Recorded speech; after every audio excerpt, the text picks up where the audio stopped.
Welcome back mga apo. Nandito na naman ang inyong lolo. Naku, anong isda ito? Napakabait naman niya. Hawakan nga natin. Ay, naku, hindi pala.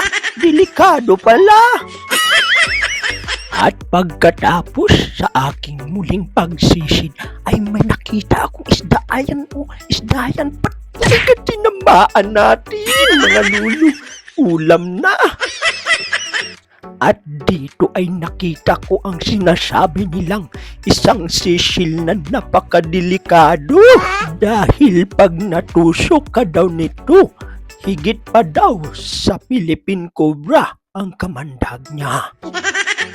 At sa di kalayuan ay may naaaninagan ang malabo kong mata. Isda nga, patay kang iyan, tinamaan natin. Isda nga mga lulo. At ito, ano itong aking nakikita? May buntot, nakabaliko pa. Ay, mamahaling isda pala. Dahan-dahan lang tayo mga lulo.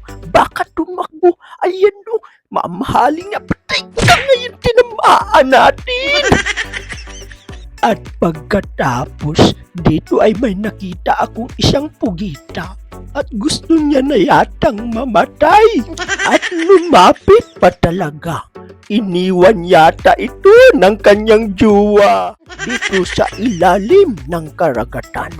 At may nakita tayong isda. Yan o, pati tinamaan natin. At isa pa lang mamahalin mga apo. At dito sa aking muling pagsisid ay may nakita akong kakaiba. Kaya naman nagdahan-dahan lang ako. Ayan o, napakalaking sponge crab mga lulu. At may kinakain nga siya. Ayan, kinakain niya yung starfish.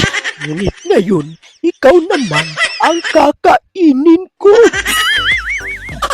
At sa muli kong pagsisid ay may nakita akong isda. Ayan o, ay dalawa pala sila. Pagtatabihin ko sana, kaso tumakas na ang isa.